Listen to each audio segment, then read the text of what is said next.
आगे बढ़ेंगे, बात बांग्लादेश की करेंगे। कल यानी 12 फरवरी को बांग्लादेश में आम चुनाव होने जा रहे हैं। शेख हसीना के तख्ता पलट के बाद ये पहला चुनाव है। मुख्य मुकाबला बीएनपी गठबंधन और जमात इस्लामी गठबंधन के बीच है। चुनाव में जिसकी भी जीत होगी वो बांग्लादेश में आगे का भविष्य तय करेगा। एबीपी न्यूज की टीम चुनाव से पहले बांग्लादेश राजधानी ढाका पहुंची है। दिखाते हैं आपको हमारे संवाददाता विशाल पांडे की ग्राउंड जीरो से ये स्पेशल रिपोर्ट। इस वक्त मैं बांग्लादेश की राजधानी ढाका में मौजूद हूं। मेरे पीछे बांग्लादेश की संसद है और इसी की 300 सीटों को लेकर 12 फरवरी को बांग्लादेश में मतदान होना है।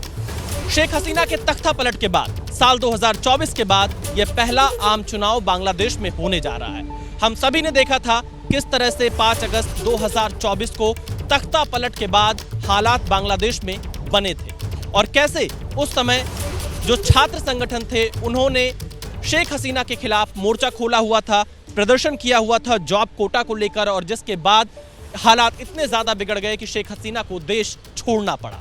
और अब जब इस बार चुनाव हो रहे हैं तो बांग्लादेश की आवाम अपनी सरकार चुनेगी। 2-3 बड़े मुद्दे हैं जो आपको समझना चाहिए। यहाँ पर 2 प्रमुख राजनीतिक गठबंधन के बीच ये पूरी लड़ाई दिखाई दे रही है। पहला राजनीतिक गठबंधन है बीएनपी यानी बांग्लादेश नेशनलिस्ट पार्टी का, जिसके साथ कई राजनीतिक दल चुनावी मैदान में हैं। ये खालिदा जिया की पार्टी है, तारिक रहमान इसके चेहरा है, जो कि संभावित प्रधानमंत्री पद के दावेदार यहाँ पर कहे जा रहे हैं। और 300 में से 292 सीटों पर बीएनपी अकेले चुनाव लड़ रही है, 8 सीटों पर उसके सहयोगी दल चुनावी मैदान में है। इसके अलावा दूसरा गठबंधन आता है जमात इस्लामी का। शफीकुर रहमान की यह पार्टी है, इसके चेहरा है, और 224 सीटों पर जमात इस्लामी अकेले चुनाव लड़ रही है। 30 सीटों पर एनसीपी जो नेशनल सिटीजन पार्टी है वो उसके साथ गठबंधन में है, और अन्य सीटों पर छोटे छोटे दल चुनावी मैदान में, क्योंकि कुल 11 दलों का यह गठबंधन है जमात इस्लामी का। तो पूरी लड़ाई जमात इस्लामी बनाम बीएनपी है। अवामी लीग इस बार चुनावी मैदान में नहीं है, क्योंकि इस बार चुनाव आयोग ने अवामी लीग पर चुनाव लड़ने पर प्रतिबंध लगा रखा है।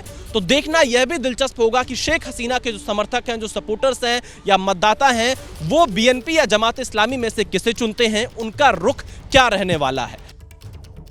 देखिए, बांग्लादेश की राजनीति में पारंपरिक रिक्शा चालकों की भी एक बड़ी अहम भूमिका रही है।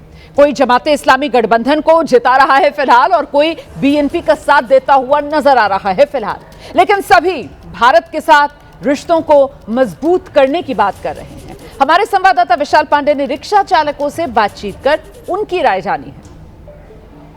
अब्दुल रहीम जी, चुनाव में क्या हो रहा है इधर बांग्लादेश में? बांग्लादेश में चुनाव में अभी जो चल रहा है देख रहा हूँ, हर तरफ भी अच्छा चल रहा है। तो किसके ज्यादा पलड़ा भारी है, कौन जीतेगा चुनाव? अभी तो हम लोग सोच रहा हो जमात जो आएगा वही अच्छा होगा। अच्छा, क्यों? क्योंकि वो इस्लाम के लिए बढ़िया है। जमात इस्लामी आपकी पसंद क्यों है, कोई और खास वजह? क्योंकि इस्लाम हम लोग का मूल धर्म है, बंगाली का इस्लामी धर्म है और कोई धर्म नहीं है। तो हम लोग चाहता हो इस्लाम आ जाए। इस बार तो बिना बेगम के चुनाव हो रहा है, ना शेख हसीना है, खालिदा जिया का निधन हो गया है, तो बांग्लादेश का सियासत कैसा दिख रहा है? फिलहाल तो सियासत अच्छा ही है। बीएनपी क्षमता में आएगा इंशाल्लाह इस बार। कौन आएगा? बीएनपी। बीएनपी कौन है? बीएनपी का नेता खालिदा जिया बेटा तारिक जिया। अच्छा, तो क्यों आएंगे वो? उन्होंने क्या कहा है आप लोगों से, क्या पसंद है आपको? ये जो यंग आदमी लोग का नौकरी का व्यवस्था करेगा ये, और उसके बाद फैमिली काट देगा जो गरीब आदमी लोग वाली यही।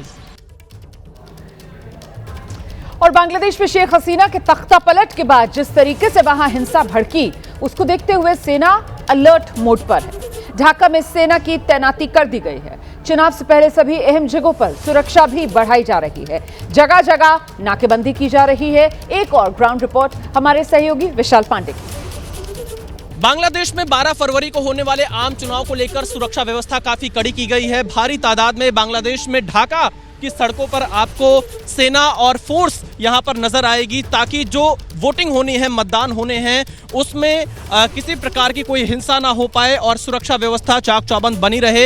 ये तस्वीरें हम आपको ढाका की दिखा रहे हैं, जहां पर बड़ी तादाद में आपको जो सेना के जवान हैं उनकी तैनाती नजर आएगी। वो गश्त करते आपको यहां पर दिखाई देंगे, बैरिकेडिंग लगा रहे हैं, नाकेबंदी जगह जगह पर कर रहे हैं। और अब इसी के साथ ये समझ में आता है कि बांग्लादेश में चुनाव की तैयारियां बिल्कुल अंतिम चरण पर हैं। सुरक्षा व्यवस्था एक बड़ी चुनौती बांग्लादेश के इस आम चुनाव में रहने वाली है और इस वक्त बांग्लादेशी आर्मी के जवान बैरिकेडिंग कर रहे हैं सड़कों पर, ताकि जो यहाँ पर लोग आने जाने वाले हों उनके भी पास के आधार पर गाड़ियां वगैरह चेक की जाएंगी और सुरक्षा व्यवस्था यहाँ पर बनी रहे।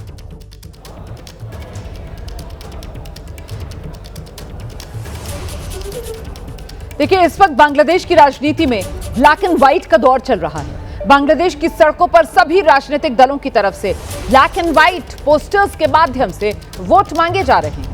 ये बांग्लादेश की राजनीति का एक पुराना कल्चर रहा है। ढाका की सड़कें पोस्टर से पटी हुई नजर आ रही हैं। एबीपी न्यूज की टीम चुनाव से पहले जब ढाका पहुंची है तो वहां की हर एक तस्वीर आपके लिए अपनी इस रिपोर्ट के जरिए लेकर आए हैं हमारे सहयोगी विशाल पांडे। इस वक्त हम बांग्लादेश की राजधानी ढाका में मौजूद है। 12 फरवरी को बांग्लादेश में आम चुनाव होने हैं। साल 2024 में शेख हसीना के तख्ता पलट के बाद यह पहला आम चुनाव हो रहा है और अब बांग्लादेश के मतदाता तय करेंगे कि आखिरकार कौन सा राजनीतिक गठबंधन बांग्लादेश की सत्ता में पहुंचेगा। लेकिन उससे पहले जब हम ढाका की सड़कों पर गुजर रहे थे तो हमारी निगाहें यहां पर दीवारों पर जो ब्लैक एंड व्हाइट पोस्टर लगे हुए हैं इलेक्शन कैंपेन के लिए, उन पर पड़ी। और बांग्लादेश की राजनीति में आपको ये ब्लैक एंड व्हाइट पिक्चर बहुत ज्यादा दिखाई देगी, क्योंकि आप देखिए 1971 से जब से बांग्लादेश बना, यहां पर एक तरह से देखा जाए तो राजनीति भी ब्लैक एंड व्हाइट रही। कभी इस करवट रही, कभी उस करवट रही, कभी भी स्थिरता बहुत ज्यादा बांग्लादेश की राजनीति में नहीं देखी गई। और अब जब आप देखेंगे तमाम वो राजनीतिक दल, तमाम वो प्रत्याशी जो चुनावी मैदान में है, वो इन्हीं ब्लैक एंड व्हाइट पोस्टर के माध्यम से जनता से वोट मांग रहे हैं, बांग्लादेश की आवाम से वोट मांग रहे हैं। ये एक निर्दलीय उम्मीदवार यहाँ पर पोस्टर लगाकर हैं। इसके अलावा जमात इस्लामी के जो उम्मीदवार हैं उनकी तरफ से पोस्टर लगाया गया है और कुछ इसी तरह की तस्वीर हमें तमाम पूरे सड़कों पर दिखाई पड़ती है। दरअसल ये बांग्लादेश का राजनीतिक कल्चर है जो ब्लैक एंड व्हाइट कल्चर कहलाता है और इसीलिए आज भी यहाँ सड़कों पर आपको ये ब्लैक एंड व्हाइट पोस्टर नजर आएंगे, वो भी आज के इस डिजिटल युग में बांग्लादेश की राजनीति ब्लैक एंड व्हाइट राजनीति की तरह साफ तौर पे दिखाई पड़ रही है। और सबसे बड़ा सवाल यहाँ पर यही उठता है कि क्या जो ब्लैक एंड व्हाइट पोस्टर है, इससे आने वाले दिनों में चुनाव के बाद बांग्लादेश की आवाम, बांग्लादेश की जो जनता है जो लगातार वोट कर रही है, क्या उनकी जिंदगी रंगीन होगी, क्या उनकी जिंदगी में कलर्स देखने को मिलेंगे? क्योंकि सबसे बड़ा जो मुद्दा है वो बांग्लादेश की जनता का है कि उन्हें तमाम सुविधाएं और तमाम जो ज़रूरतें हैं कैसे पूरी हो पाएंगी राजनीति के इतर।